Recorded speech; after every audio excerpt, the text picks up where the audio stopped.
Best. ఎందుకు అంటున్నా? ఏముంది, ఏం లేదు. డెవలప్మెంట్ ఏముంది 2 yearsలో నథింగ్. ఏం డెవలప్మెంట్? 6 గ్యారంటీలు పెట్టిర్రు. ఏదొచ్చింది? ఫ్రీ బస్సు, 500కే గ్యాసు, ఫ్రీ కరెంటు, ఇట్లా అన్నీ పెట్టిర్రు కదా. 6 గ్యారంటీలు 30 రోజులు, తర్వాత 100 రోజులు. ఏ రోజులలో ఏ 6 గ్యారంటీలు కంప్లీట్ అయినాయి? మీరు ఎప్పుడు ఏది కంప్లీట్ కాలేదు. 1, 2 నామమాత్రం. ఆరోగ్యశ్రీ అన్నాడు, 10 లక్షలు చేసి ఓకే. బిల్స్ ఉన్నాయి, వాళ్ళు ఇప్పుడు స్ట్రైక్ చేస్తారు కదా, బిల్స్ క్లియర్ చేస్తే కదా నెక్స్ట్ కరెక్ట్ బరాబర్ అవుతుంది. అది బస్సులు ఫ్రీ కొట్టుకుంటారు ఆడోళ్ళు, బస్సుల సంఖ్య పెంచాలి. కరెంటు ఫ్రీ 250 రూపీస్, 250 యూనిట్స్ వరకు, 200 250 యూనిట్స్ వరకు ఫ్రీ ఉంది. కొత్త అప్లికేషన్ ఇస్తలేరు కదా, ఓన్లీ ఓల్డ్. కొత్త అప్లికేషన్ ఇవ్వాలి కదా, బాగుంటుంది కదా. ఒకటి 6 గ్యారంటీలు అని చూపించి అధికారం రావడం కరెక్ట్ కాదు. అదే రావచ్చు, బట్ ఇంప్లిమెంటేషన్లో ఫెయిల్ అవ్వడం కరెక్ట్ కాదు. ఫెయిల్ అయ్యారు ఆల్రెడీ. సో మళ్ళీ ఇంతకుముందు ఉన్న బీఆర్ఎస్ పాలనకి ఇప్పుడున్న కాంగ్రెస్ పాలనకి తేడా అంటే ఏం చెప్తారు మీరు? బీఆర్ఎస్ ఏ గవర్నమెంట్ కూడా 100% చేస్తారని నేను ఒప్పుకోను. 100% ఇప్పుడు వాళ్ళు వచ్చి చేస్తారు 100% అని అంటే నేను ఒప్పుకోను. వీళ్ళు వచ్చి చేస్తారు 100% అంటే నేను ఒప్పుకోను. మార్పు అని వీళ్ళకు ఎస్పెషల్లీ పల్లె జనాలే చేశారు. సిటీ జనాలు ఎవ్వరు ఒక్క సీటు కూడా ఇవ్వలే. పల్లె వాళ్ళు కొంచెం మోసపోయారు. అంటే మోసం అంటే నమ్మిది మోసపోయినట్టేడా వాళ్ళకు కనిపించట్లే. హైదరాబాద్ వాళ్ళు ఎంతైనా ఎడ్యుకేటెడ్ జాబ్ హోల్డర్స్, వాళ్ళు కొంచెం నాలెడ్జ్ ఉంది. కంపల్సరీ కేసీఆరే చేసిండు, కళ్ళ ముందు కనబడ్డది కాబట్టి కేసీఆర్కి ఇచ్చారు. పల్లె వాళ్ళు అట్లా ఉండదు కదా. అంటే మరి ఇప్పుడు జూబ్లీహిల్స్ హైదరాబాద్కి సంబంధించిన ఎలక్షన్ రాబోతుంది, ఉప ఎన్నిక, దాని గురించి ఏది విన్ అవుతుంది మీకు? జూబ్లీహిల్స్ ఇప్పుడు కాంగ్రెస్ వచ్చినా గవర్నమెంట్ మారదు బ్రదర్. కాంగ్రెస్ గవర్నమెంట్ ఉంది కాబట్టి డబుల్ బెటర్ రెడీ ఉంటుంది, పెడుతుండొచ్చు, పెట్టి గెలిచే ప్రయత్నం చేస్తుండొచ్చు. కానీ అల్టిమేట్గా ప్రజల మూడు మాత్రం రేవంత్ రెడ్డికి ఉన్నట్టు నేను తప్పుకోను. మారిపోయింది ఆల్రెడీ, ఎప్పుడో మారింది, ఇప్పుడు కాదు. అది 3 గెలిచినా సరే తక్కువ మెజారిటీతో గెలుస్తారు, అంత 100% వస్తారని నేను అనుకోను. అంటే ఇప్పుడు ఏ విషయంలో చూసినా నెగిటివిటీ ఎక్కువగా ఉన్నట్టుంది కాంగ్రెస్కి. యూరియా విషయంలో చూసినా, ఉద్యోగాల విషయంలో చూసినా, దాని గురించి మేము ఏం చెప్తున్నాం? ఉద్యోగాలు 2 లక్షల ఉద్యోగాలు అన్నాడు సంవత్సరానికి. 50,000 ఉద్యోగాలు ఇచ్చిన అంటున్నాడు. 50,000 వాళ్ళు గవర్నమెంట్ నోటిఫై చేసి ఎగ్జామ్ పెట్టి ఈయన వచ్చి పత్రాలు ఇచ్చుకొని నేను ఇచ్చిన అంటే అది ఎంతవరకు కరెక్ట్? 100% కరెక్ట్ కాదు కదా అది. మళ్ళీ యూరియా అంటున్నారు. ఆ గవర్నమెంట్లో ఉన్నప్పుడు యూరియా 1 సంవత్సరమో 1 నెలనో జరిగినట్టుంది. దాని తర్వాత ఏం యూరియా ప్రాబ్లం లేదు, 100% బాగుంది. ఆ యూరియా ప్రాబ్లం ఉన్నట్టు నేషనల్ మీడియాలో కానీ ఎక్కడ లేదు. ఓన్లీ తెలంగాణలోనే వస్తుందంటే వీళ్ళు ఫాలోఅప్ లేదు. ఆంధ్రాలో కూడా లేదు. మరి యూరియా రెడీ చేసేది, మేకింగ్ చేసేది అంతా సెంట్రల్ గవర్నమెంట్. ఎక్కడ ఏ స్టేట్లో లేని ప్రాబ్లం తెలంగాణలో వస్తుందంటే ఇక్కడ ఉన్న అడ్మినిస్ట్రేషన్, ముఖ్యమంత్రి ఫాలోఅప్ కరెక్ట్గా లేకపోవడం వల్లనే అనుకుంటారు. మరి బీఆర్ఎస్ అంత దారుణంగా ఓడిపోయి రావడానికి కారణాలు? ఓడిపోవడానికి గెలవడానికి 1,00,000 కారణాలు ఉంటాయి బ్రదర్. ఇది ఒక పర్టికులర్గా ఈ కారణం అని చెప్పడానికి ఉండదు. లోకల్ ఎమ్మెల్యేల వ్యతిరేకత కూడా ఉంటుంది. 10 సంవత్సరాలు చూసి బోర్ కొట్టుంటుంది, అది కూడా ఉంటుంది. మళ్ళీ హామీలు కూడా ఉంటాయి. వాళ్ళు లోకల్గా గవర్నమెంట్ ఇప్పుడు ఎగ్జాంపుల్ రేవంత్ రెడ్డిని 6 గ్యారంటీలు నేను చేస్తాను అని చెప్పి బల్లగుద్ది ఇప్పుడు 30 రోజులు అన్నాడు. ఆ వీడియో కూడా ఉంది, సోషల్ మీడియాలో సర్క్యులేట్ అయింది. దాని తర్వాత 100 రోజులు అన్నాడు, రాగానే రుణమాఫీ అన్నాడు. ఇవన్నీ ఉంటాయి, అన్ని చాలా కారణాలు ఉంటాయి. సాధ్యమైన వాళ్ళు ఇచ్చిన హామీలు తులం బంగారం అన్నారు, ఏది లేదు, 2500 ఏ సులభ బంగారం ఎక్కడిది బ్రదర్? అవుతుందా తులం బంగారం? నువ్వు జన్మలో నువ్వు నీతో అవుతుందా తులం బంగారం? 1,00,000 రూపాయలు ఉంది, ఇచ్చేటప్పుడు ఏ ముఖం పెట్టుకొని ఇస్తాడు? ఆలోచన చేయాలి కదా. అంటే ఆలోచన చేసే ప్రజల్ని మోసం చేస్తున్నామని తెలిసే మోసం చేశారు అనుకోవచ్చా? మరి మోసం చేస్తున్నారు అని కాదు, ప్రజలు నమ్మినారు. ఫస్ట్ ఆఫ్ ఆల్ ఏంటంటే అక్కడ ఉన్న ప్రజెంట్ లోకల్ ఎమ్మెల్యే వ్యతిరేకత ఉంది. ఎక్కడైనా సరే ఊర్లలో జనాలు ఏంటంటే వ్యతిరేకత అనేది ఏంటంటే ఊర్లలో జనాలు ఫ్రీక్వెంట్గా హైదరాబాద్లో పబ్లిక్ ఏం చేస్తారంటే డెవలప్మెంట్ కళ్ళ ముంగడ చూస్తారు. హైదరాబాద్ వాళ్ళు చూసినారు, గెలిపించినారు.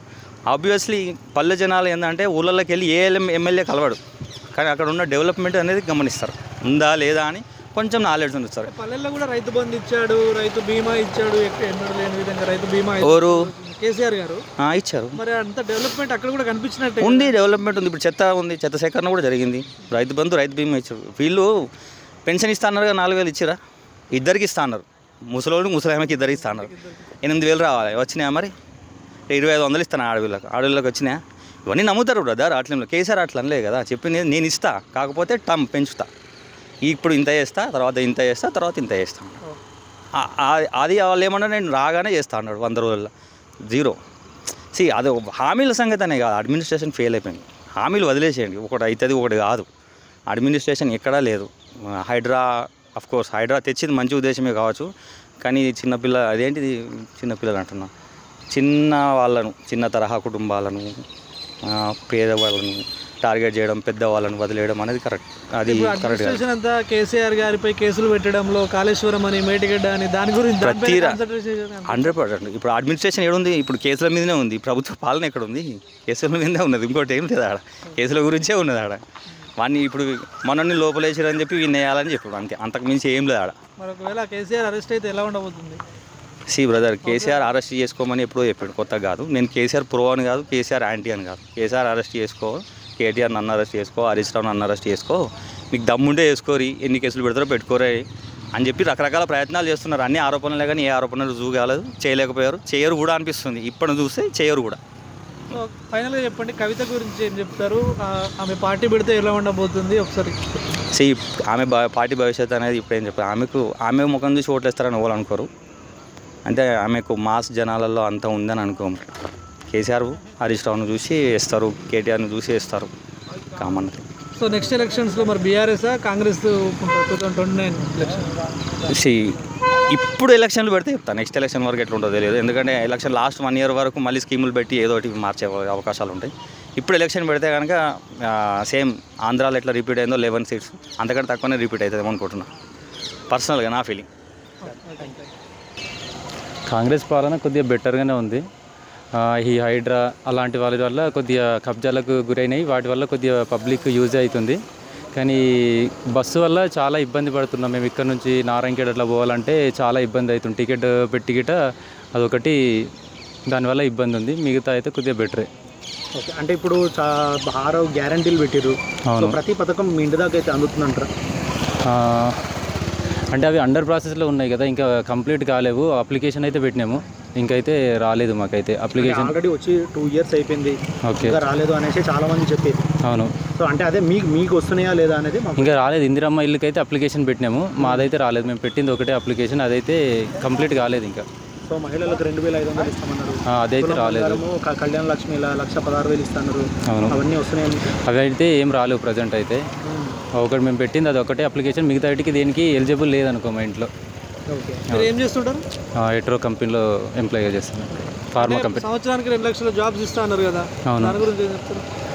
అంటే వేసిరు, లాస్ట్ గవర్నమెంట్ వేసింది, వీళ్ళు ఫుల్ఫిల్ చేసిరు. కొత్త నోటిఫికేషన్ ఇస్తా అంటారు. ఈరోజు అయితే ఒక వేకెన్సీ వచ్చింది, ఖాళీలు ఉన్నాయి. వాటిని దసరా లోపు లేదంటే డిసెంబర్లో వేస్తామని అయితే చెప్తారు. మరి అది ఎంతవరకు నిజం అంటే చూడాలి, వస్తే బెటరే కదా.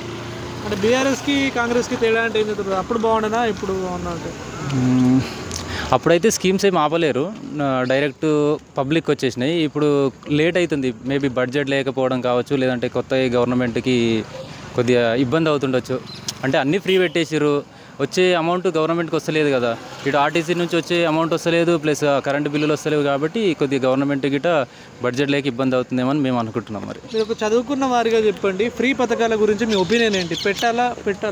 ఉండాలా? ఫ్రీ పథకాలు పెట్టాలి, కానీ యూజ్ అయ్యేటట్టు పెట్టాలి. పనికిరాని పథకాలు అయితే చాలా పబ్లిక్ ఇబ్బంది అవుతున్నాయి. కొద్దిగా బెటర్, కానీ ఎక్కువ మట్టుకు అయితే పబ్లిక్ను వేస్ట్ చేస్తున్నాయి అనుకో. ఇప్పుడు ఉన్న దాంట్లో అవసరం లేని పథకం అంటే ఏమని చెప్తారు మీరు? రైతు బంధు కానీ, లేకపోతే పింఛన్? రైతు బంధు పెట్టినా కానీ అది ఒక లిమిట్లో పెట్టారు కదా. ఇంత ఎకరాలు ఉంటే ప్రతి ఒక్కరికి వస్తుంది, అది కొద్దిగా బెటరే. కానీ కరెంటు బిల్లు అంటే కొద్దిగా తక్కువనే వస్తుంది. మరి అందరు పబ్లిక్ ఆల్మోస్ట్ కట్టొచ్చు.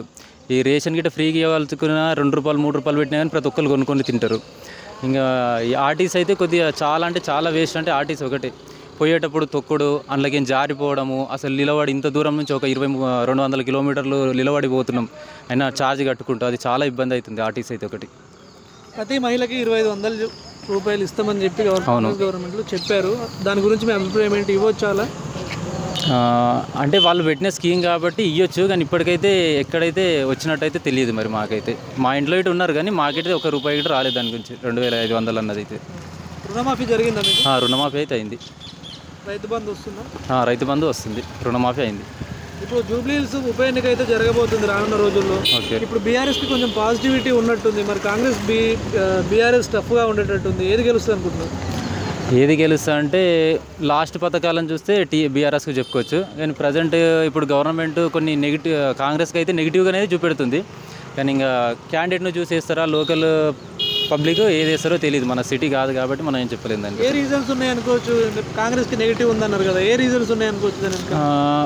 ప్రతి వీడియో అయితే హైడ్రాది మిషన్ గూలగొట్టేసి కదా ఇల్లు, ప్రతిదీ అదే చూపెడుతుండే యూట్యూబ్లో కానీ ఎందులో కానీ. అది ప్రతి పబ్లిక్ చూస్తారు కాబట్టి యూట్యూబ్ దాన్ని నెగిటివ్గా తీసుకోవచ్చు. అది అంటే లేనిది చూపిస్తున్నారు, ఉన్నదే కానీ మరీ అన్నీ అయితే గులగొట్టలేరు. కబ్జా చేసినవి మాత్రం గులగొట్టారు. కొంతమంది ఎవరన్నా ఇబ్బంది పడితే మాత్రం అది నెగిటివ్ అవుతుంది ఇది గవర్నమెంట్, కాంగ్రెస్ గవర్నమెంట్కి. సో మరి నెక్స్ట్ గవర్నమెంట్ ఏది వస్తుంది అనుకుంటున్నారు 2029లో? బీఆర్ఎస్ఆ, కాంగ్రెసా, లేకపోతే చెప్పలేము. ఇప్పుడున్న ప్రజెంట్గా అయితే కాంగ్రెస్ వచ్చేటట్టు ఉంది. ఎందుకంటే బీజేపీలో ఉన్న టీఆర్ఎస్లో ఉన్న వాళ్ళు మొత్తానికి అయితే మెత్తగా అవుతారు. మరి అది కేసుల వలన దేని వలన తెలియదు.